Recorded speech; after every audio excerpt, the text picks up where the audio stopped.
So here's how to fix you need the official WhatsApp to login error. So first make sure you uninstall any unofficial versions of WhatsApp that you might have downloaded from unknown or not official stores. Then you can simply go back to the Play Store or the App Store and search for WhatsApp, and then click on install or update, and then wait for it to download and install the app again or the updates again, and then you can simply click on open, and you'll be prompted to log in with your phone number again.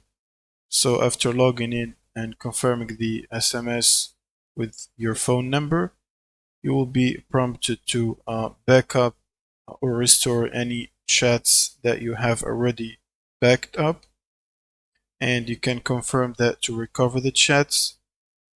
If you have a Google account linked with your WhatsApp account, in the chat backup section, you should see it under here, the Google account email, and that should restore everything you had on the other app, and WhatsApp should work again and you should not see that error. And that's it. Thank you guys for watching and subscribe.